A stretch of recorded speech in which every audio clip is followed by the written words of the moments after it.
హన్మకొండలో అంతర్జాతీయ న్యాయ సహాయ కేంద్రాన్ని జిల్లా బార్ అసోసియేషన్ అధ్యక్షుడు రమేష్ బాబుతో కలిసి అంతర్జాతీయ న్యాయవాది Kaveti law firm chairman Srinivasarao ప్రారంభించారు. ఈ సందర్భంగా విదేశాలకు వెళ్లడానికి చాలా మంది స్టూడెంట్స్ ప్రయత్నం చేస్తున్నారు. కానీ కొన్ని న్యాయపరమైన అడ్డంకుల వల్ల వెళ్లలేకపోతున్నారని, వీసా, ఇమిగ్రేషన్ సమస్యలతో మధ్యలోనే ఉద్యోగ అవకాశాలను వదులుకోవాల్సి వస్తోందని, కొంతమంది నటీనటులు సైతం విదేశాలకు వెళ్లలేకపోతున్నారని అన్నారు. అటువంటి వారందరికీ కావేటి లా ఫర్మ్ సహకారాలు అందిస్తోందని తెలిపారు. అమెరికాలో సెటిల్ కావడానికి గ్రీన్ కార్డ్ జారీలో ఉన్న ఇబ్బందులను పరిష్కరిస్తామని అన్నారు. విదేశాలలో ఉన్నవారికి న్యాయ సహాయం అందిస్తామని, ఫారిన్ కంట్రీస్ లో వేధింపులకు గురవుతున్న మహిళలకు న్యాయ సహాయం అందిస్తామని అన్నారు. త్వరలోనే తెలంగాణ రాష్ట్రంలో మరిన్ని అంతర్జాతీయ న్యాయ సేవ కేంద్రాల శాఖలు ప్రారంభిస్తామని కూడా తెలియజేశారు.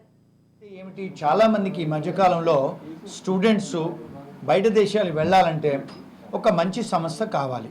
మన అందరూ కూడా ఈ మధ్య ఫారిన్ పోవాలని అనుకుంటున్నాం. అంటే ఎడ్యుకేషన్ కోసమో, దాని తర్వాత వర్క్ ఎంప్లాయ్మెంట్ కోసమో, మూడోది మనం ఇన్వెస్ట్మెంట్ చేసి దేశ విదేశాలలో సెటిల్ అవ్వాలని అందరం అనుకుంటున్నాం ఈ మధ్యకాలంలో.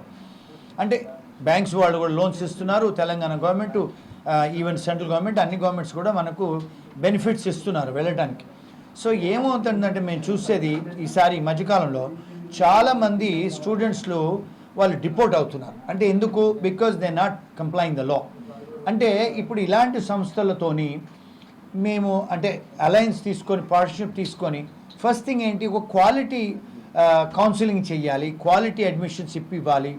అంటే వాళ్ళకి బ్యాంక్ స్టేట్మెంట్స్ ఎలా ఉండాలి, వాళ్ళు ఇంటర్వ్యూస్ ఎలా ప్రిపేర్ అవ్వాలి, వీసా ఇంటర్వ్యూ ఎందుకు డినే అవుతుంది, వీసా ఇంటర్వ్యూ అయిన తర్వాత రేపు వాళ్ళు అమెరికాకు వచ్చేటప్పుడు, లేకపోతే ఆస్ట్రేలియా, కెనడా, ఇంగ్లాండ్ వెళ్ళేటప్పుడు పోర్ట్ ఆఫ్ ఎంట్రీలో మళ్ళీ ఒక ఇంటర్వ్యూ ఉంటుంది. అక్కడ వాళ్ళు సరిగ్గా చేయనప్పుడు వాళ్ళను డిపోర్ట్ చేస్తున్నారు. సో ఈ మధ్యకాలంలో మనం చాలాసార్లు మన మీడియాలో చూస్తున్నాం కదా, చాలామంది వచ్చేస్తున్నారు, మన ఇండియన్స్ని ఎందుకు డిపోర్ట్ చేస్తున్నారని.